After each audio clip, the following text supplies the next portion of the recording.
Magandang araw sa inyong lahat.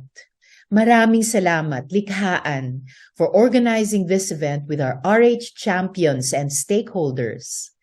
It has been 10 years since, in the face of contestation and fierce debates, we passed this landmark legislation, which has given Filipinos, especially women, full control and autonomy over our bodies, enabled family planning programs, and improved maternal health conditions, among many, many others.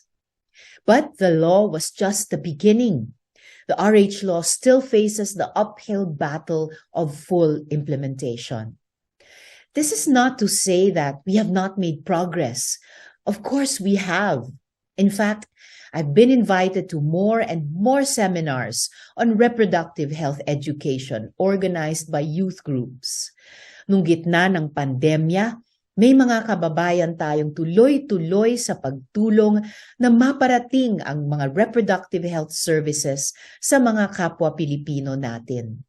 We know of organizations like you, Likhaan, which empower and support those with reproductive health needs. Recently, there have been women's health specialized clinics that are marketed in young and fresh ways to make themselves more accessible.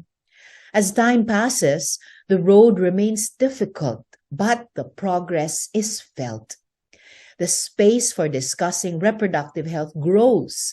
More Filipinos understand the importance, and in a way, we owe it to the slow but long progress that was set into motion by the passage of the RH law. The question now is how we can push that envelope further and faster, because we know that there are both short-term and long-term consequences of these roadblocks and slow implementation that can be felt in communities every day. Reproductive health is a large part of women's health. As long as women's needs are not put at the forefront, genuine universal healthcare remains out of reach. This is the heftiness of the conversation today. Time surely flies. I still feel as if I was a young representative in the halls of Congress in heated discussions on reproductive health. Now at the Senate, we still continue this fight with the same, if not even more, energy.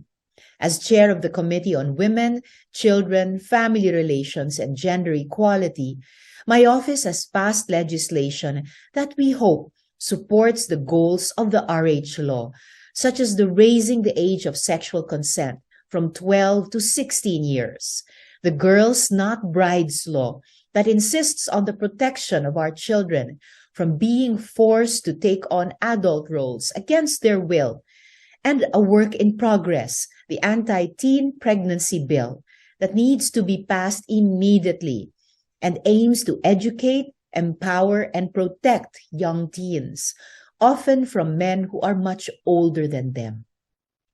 This is the landscape of reproductive health now. Reproductive health and universal health care, after all, are both so intimately tied with social justice, especially for women and children. I am sure it is something that you will keep in mind in your discussion today. I look forward to learning and navigating this with all of you, my dear partners in reproductive health, in health justice, and in women's and children's rights. Mabuhay po kayong lahat!